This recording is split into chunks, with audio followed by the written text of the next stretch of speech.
Welcome to the Expert in You Showcase, the show where we bring you quick, powerful conversations with elite entrepreneurs and other professional business experts to share their best strategies, secrets, and tips to help you have more success in your business and life.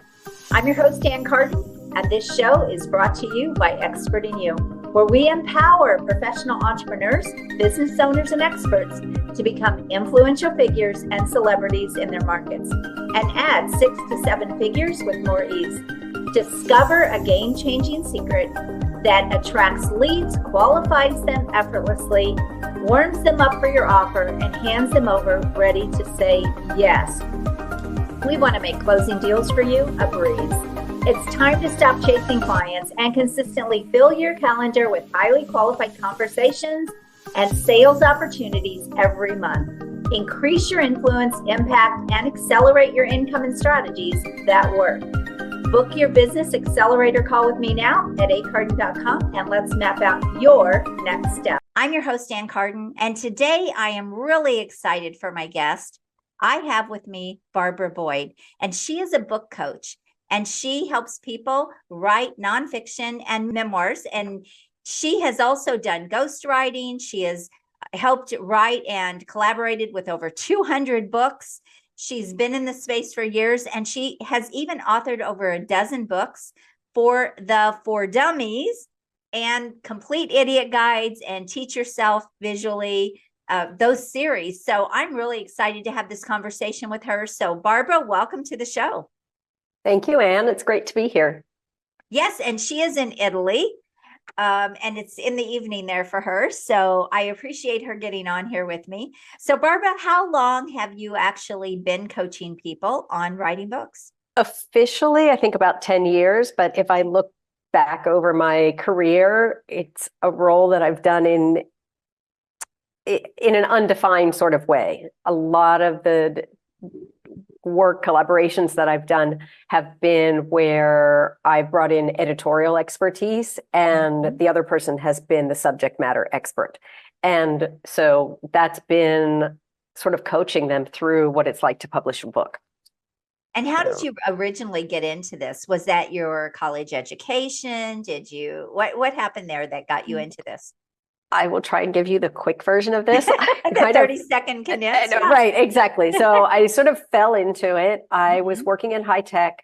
I was at Apple in the 80s, which is a completely different story. It was fantastic. But then I went into publishing, working at IDG, the magazines that had things like Macworld, PC World. I was at Publish because desktop publishing was a thing then. Oh. And so that's how I got into publishing. And little by little, I shifted from magazines into books and collaborated with a subject matter expert for one of the early For Dummies books on Macs and then on iPhones. And it kind of grew from there, making contacts. I had an agent, so she put me in touch with other authors, material experts to collaborate on their books. And at a certain point, I started looking for myself, clients that were coming to me outside of the agented contacts. Now, do you still do ghostwriting, or is your main business coaching people to write? I do still ghostwrite. I tend to take on only one project a year. Okay. I worked for several years at Scribe Media, what originally was Book in a Box and then was Scribe Media. And I ghost wrote close to 20 books with them, although I was also coaching ghostwriters in that with them. But I prefer just working on one at a time. At one point when I was with Scribe, I had, I think, 13 projects going at once, and it was insane. Right. So one at a time, carefully chosen, and one that last year and again this year, I have organized my life so that I can take 3 or 4 months off during the summer.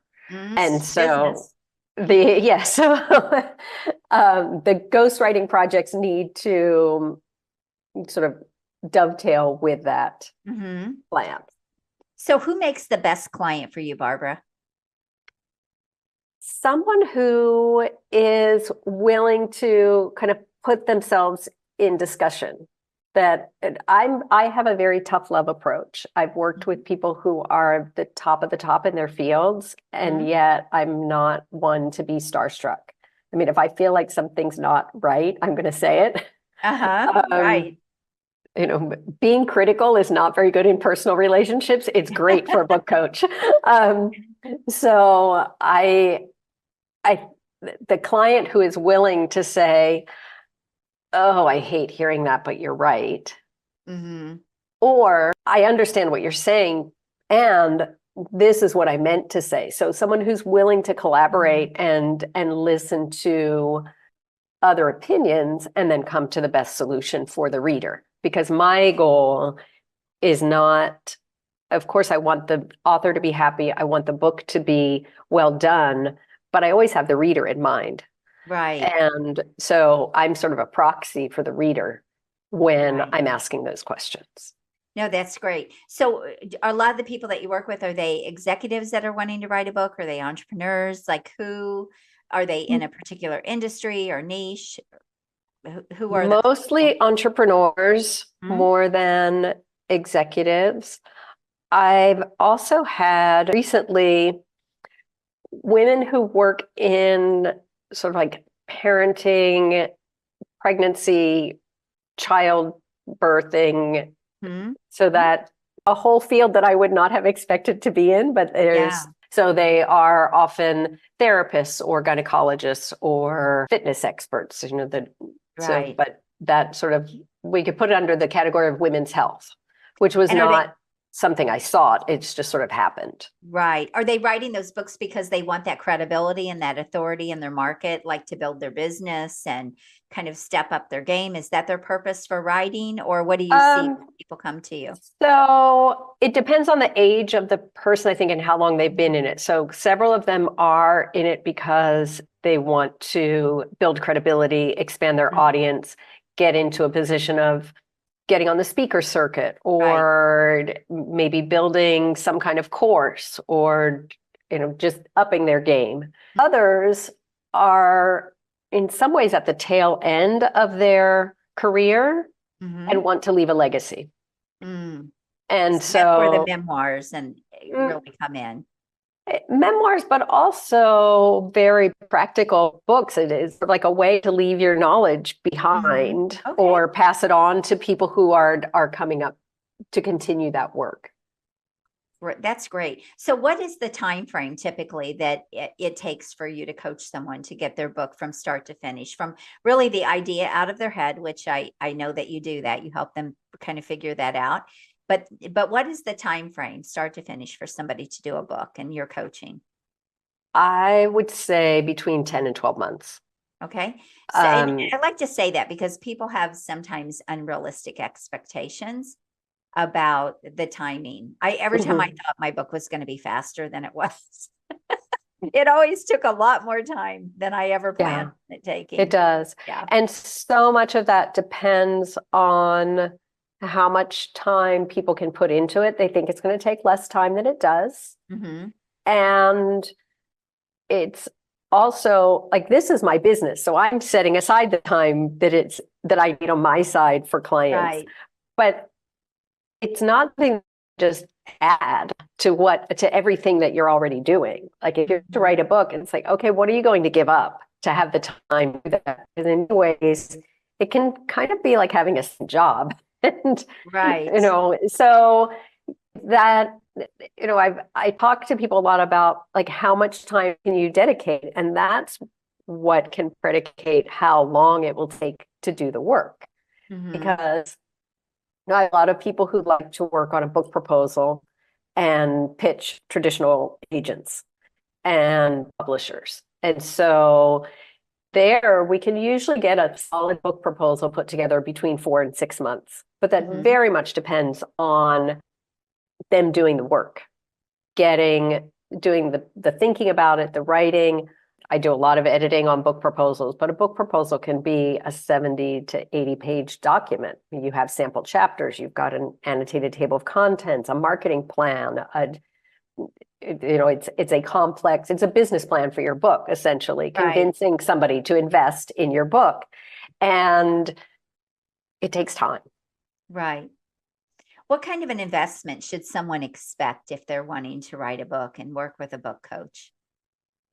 For 2 coaching calls a month, and each call has a deadline where someone can submit up to 30 pages, which is a lot. Like if someone's really in the game of writing their book, that's doable. When we're in the early stages, it's nowhere near 30 pages. Right. I charge $1,500 a month. Okay. So it's a monthly fee is how. I do a monthly fee. I do some people, and I think because they want a tighter container, I will do a book proposal pack for $15,000. And we do that in about 4 to 6 months. Okay. It's intense. It's intense.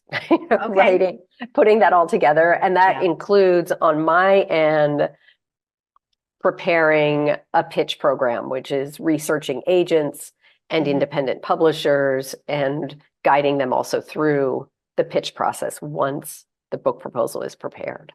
Now, are they self-publishing or are you doing the publishing for them? No, people who are self-publishing, I can get them to the point of having a publishable manuscript. Okay. But then I suggest people I know who do various levels of service of self-publishing, because some people only need a techie person to prepare the files. And to get it up on Amazon, to have a print and ebook version. Right. Other people need somebody who's going to help them with their marketing plan or cover design. So I have a pool of people that I can refer to who offer those kinds of services. And so it depends on the needs of the client. Yeah, I love what you're talking about. And I hope everyone is listening to this as well. She basically has built resources that she can refer people to that can fill the needs of things that she doesn't do, can really fill in the gaps. And that makes her a really valuable resource. And so many people kind of stay in their own little world and they do their thing, but then you send them off. They have to go find someone to do this, and they have to go find someone to do that. And so they end up getting stuck or going down the wrong path or working with people that they can't trust, or there's so many ways things can go wrong.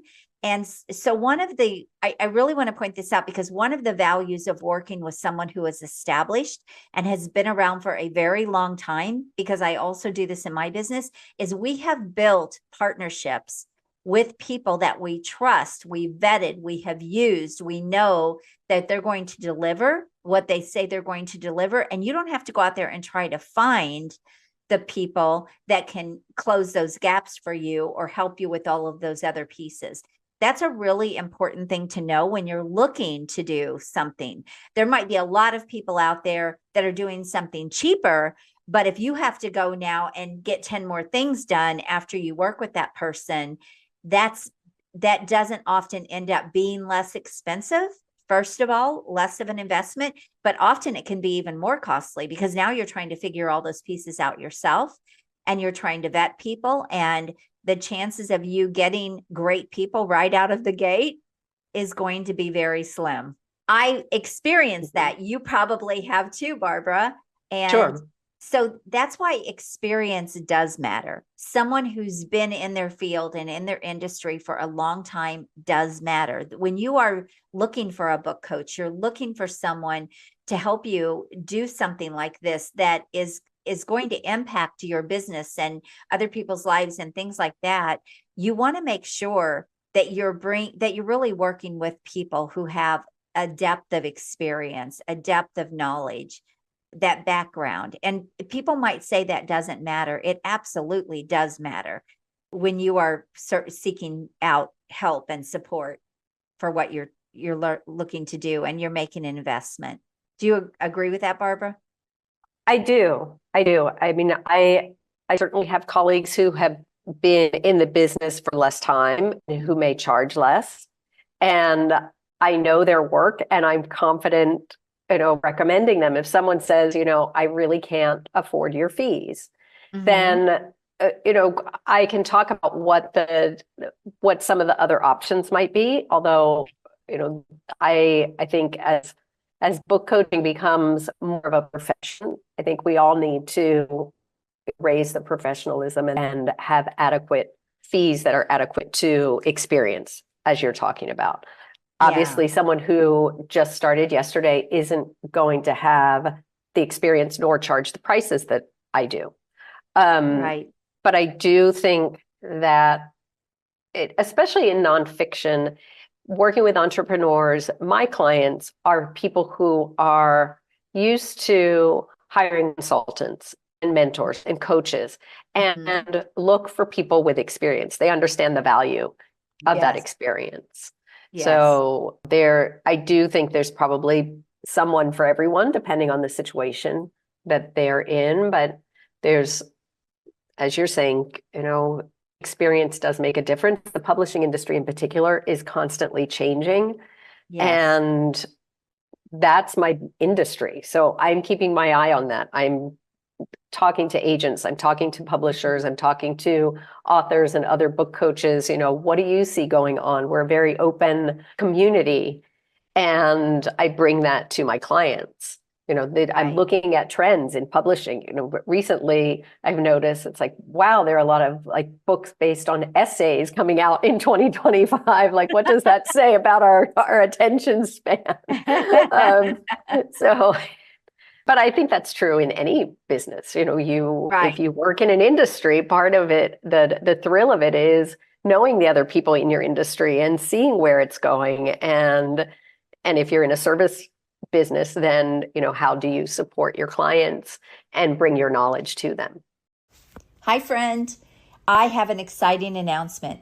I hope you're enjoying this episode of Expert in You podcast, but I have to ask you, have you checked out the latest issue of Expert in You magazine yet?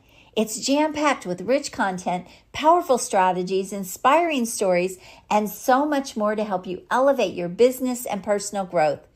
Don't miss out. Go grab your digital copy now and join our community of experts making a difference every day. Go to expertinyoumagazine.com and check out your digital copy today. Transform your expertise into success with Expert in You magazine. It's not just a publication, it is a movement. Absolutely. So what do you see? You mentioned changes, and of course, I've seen the same thing in the business world, right? Helping people and in marketing. What differences are you seeing today? And even with AI coming onto the scene, that's a big one. What is the difference that you're seeing right now in your industry that people should be aware of, but also maybe where you've had to make some shifts? I think the biggest thing that's changing that sort of divide between self-publishing and traditional publishing. And self-publishing used to be sort of seen as a lesser quality or a less expensive or whatever, just less than traditional publishing. And I think those things are changing. If we look at, the biggest example that came at the end of last year, Taylor Swift essentially self-publishing her book and placing it in Target. And, that's, of course, she has a ready waiting market for it. Right. But she probably could have signed a really sweet deal with any number of traditional publishers and decided not to. And so there are any number of reasons to work with a traditional publisher or self-publish that depend on the situation. A longer conversation than we have today. Right. But I think there's more parity in how those books are perceived than there once was. Yeah, I totally agree. Has AI impacted things for you as well? For me, not so far. I'm very resistant to AI. What I encourage authors to do is to use it as a research tool, not as a writing tool. Right. I had a client who was writing his book with AI. I could see the difference. It was in the early days of Chat GPT. And all of a sudden he was able to produce all these pages, and it was like, you didn't write this. Like, you could see immediately that it was not his work. And another potential client reached out last year and was very open. He said, I'm using AI to help me write my book. And was just like, I don't think that's the client for me. So I think it has to be used as a tool. My concern, just like from what I've seen, this is my own personal opinion, it's not something that's out there, but that either you know or you don't know. Like, I think AI will probably become good enough that the masses won't necessarily notice the difference. And I think that's unfortunate for people who are creative. And, is there some sort of correlation? I mean, I'm just thinking off the top of my head now, like, was the printer, similar like to this, but you still needed to create something and then do it. I worked for a graphic design company for a while, and there were all the tools on the computer to make designs, but most of the designers were still designing by hand and then recreating it with the computer. Right. So is AI going to be something like that, where you create it and then, again, collaborate with AI, ask it to make it, spice it up, or like, have I been clear? Have I missed anything? So it remains to be seen how we can best the tool and not let it use us. Right. No, I totally agree with you. And I do think there can be a place for it in writing. I use it in my business, but it always still has my voice. I still have the idea, or I still have the concept. I still interject. I still change it up. All of those things, I think it's really important. For me, it's a good brain starter. So like, if you're maybe stuck, or it's like, oh, I want to create something around this, but I just sort of need to get started. So it's great for things like that. But you have to be really careful with AI, because it still isn't ready for what people give it a lot of credit still, and it's still in very early stages. A good example, I was trying to have it create a graphic image, and it kept spelling realtor wrong, and it kept putting an I, and I kept telling it, you're spelling realtor wrong, change it on this and this. And it was just an image that I was trying to get, and it just never got it right. After 6 or 7 tries, it still was not getting it right, because it had realtor in lots of places, like on a billboard and on a red carpet, and for the image I was trying to do for a PowerPoint. And I never did get it right. It never could get realtor spelled right on everything on that image. And so you have to realize that it still has issues, and there are still problems with it. So use it cautiously. But I do think that there can be a place for it, but it goes back to, what do you want your book to do? How do you want to use that book? All of that is having a good strategy behind what you're doing can determine how to put that book together and the direction that you need to go. So Agreed. How do you get clients, Barbara? You've been doing this a long time. I have referrals. All referrals. Yes. I'm a little bit active on LinkedIn, and everything I look back over the last years, it has been through referrals. And I think, quite generous with referrals. I referred, just in the last week, I referred 3 people out. My roster is full right now until the fall. And so if someone's willing to wait, it is. If someone's willing to wait, we can talk. But otherwise, it's like, here are a few other book coaches who can probably help you. I have an abundance mindset, so I'm quite happy to help people find other people and meet. And we can't help everyone. Absolutely. No. So what are your big goals for 2025? One of the things Barbara told me before we got on this show is, she was saying, I have my business scheduled in a way that I get to take 3 or 4 months off in the summer. And so that's the best kind of business, right? When it's around your life, and your life is not around your business. So I love that. But what are your big goals for 2025? I think it's right now, I feel like I'm in a more of the same kind of place. A couple clients who are, one in particular who is pitching her book. She's got a fantastic agent and is pitching, and I would really love to see her get a publisher. Mhm. We are going ahead and finishing her book. So, it's sort of like a business goal is to complete that cycle, because we've been doing this for a while and life gets in the way. There've been months of a break and then coming back together. And so I would like to see that happen. I think those are sort of my, I also have another client from last year who is pitching, who's looking for an agent still. So do you help them do that, or you just know people that you can refer them to pitch? Or I can provide them. I reached out to some of the people that I know as sort of precursor, and then they sent their book proposal. But I provided them with, I think they've got about 50 names on a list between agents and independent publishers that they're slowly working through. And so, I think my big hopes for 2025 are probably more for my clients, that I would really love to see them all get placed and see their books in print come 2026. sounds great. And any challenges that you foresee for 2025 or that you are having right now that you're looking to overcome?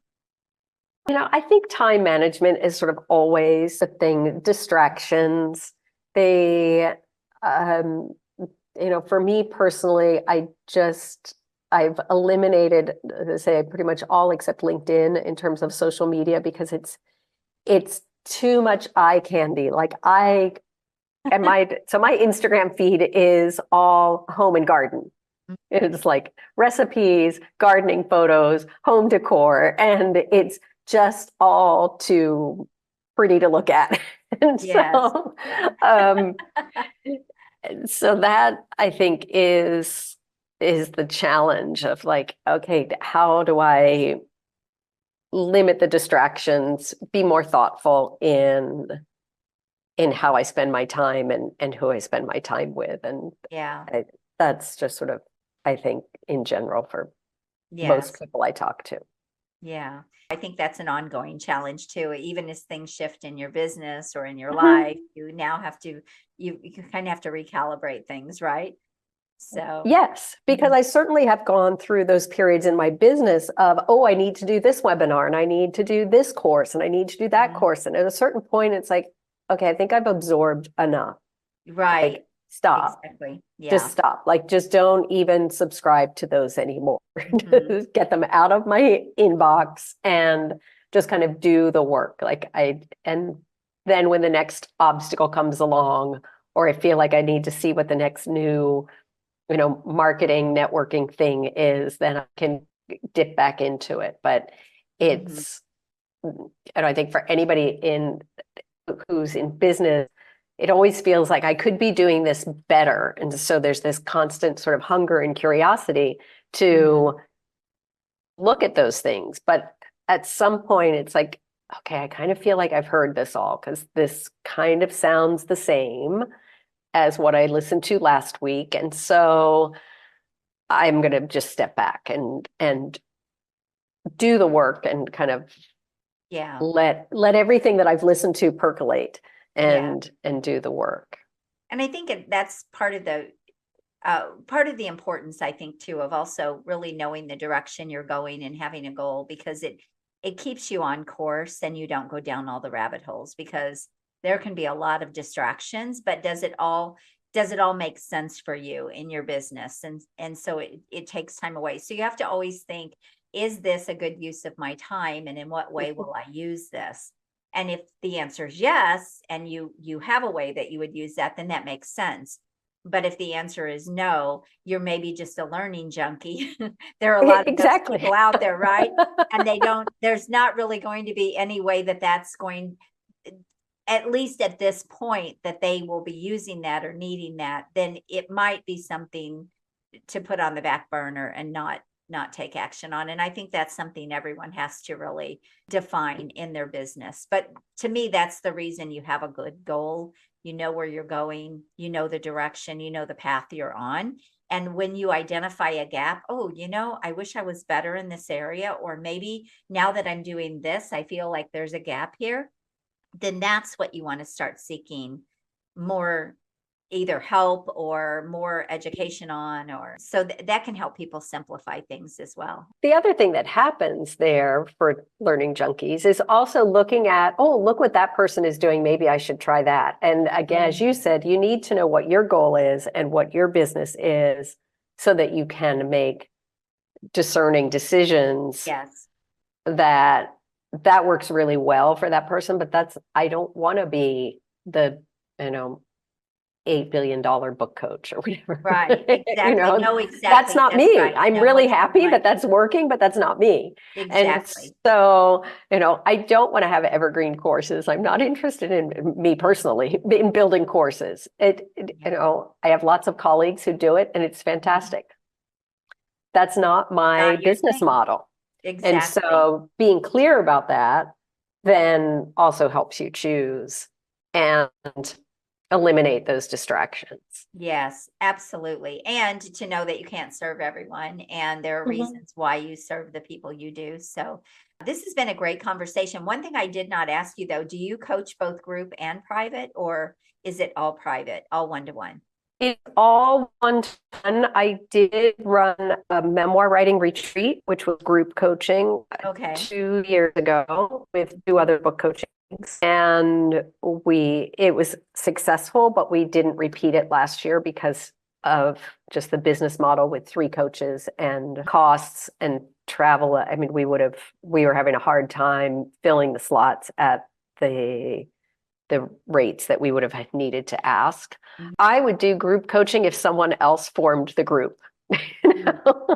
I don't want to be the one to figure it out, but like if somebody's got a writing retreat and they're like, oh, we need somebody, I would gladly go. I like teaching a group and doing that, but I don't personally have an ongoing group. Part of that is going back to time management. Because of being in Italy, most of my clients are in the US. Occasionally I have clients who are in Europe. There's a window of time that I'm willing to have calls and meetings. Right. And so having a group would make that time commitment bigger than I'm willing to do.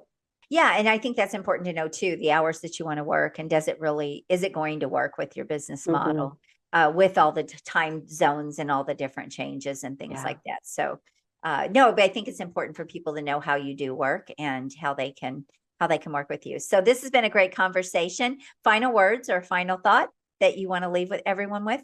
I think everyone has a book in them if they have that desire to write it. Like I wouldn't be discouraged by feeling, oh, it's already been written or I don't have anything new to say. I don't think that's true. I think that if there's a burning desire to write a book and you have knowledge to share, go for it. Go for it. And really the percentage is very small of people that actually do to the people that, what is it? It's something like, it's a really high percentage of people that would love to write a book, like 80% or something, but only 3% actually do it. Yeah. Yes. So, so if you think it's already been done, nobody's going to put a spin on it like you are, and nobody's going to have your voice and all the things that go into a book. So this has been great, Barbara. We will put all of your links and everything in the show notes so people know how to get a hold of you. And I thank you so much for sharing your expertise and being open and honest with us about also your business and how you do business. And thank you so much for being here. Thank you for having me, Anne. It's been a fun conversation. All right. Thanks, everyone, and have an amazing day. God bless you. Bye-bye. If you are ready to attract high-paying clients like clockwork, build powerful influence and scale your business with ease, let's talk. Book a complimentary $1 Million Accelerator Strategy call at carden.com to discover how the Expert in You method can help you create a steady stream of premium clients and consistent revenue growth. Don't wait. Your next big breakthrough starts with a simple conversation. Visit carden.com and let's make it happen. Have an amazing day and God bless you.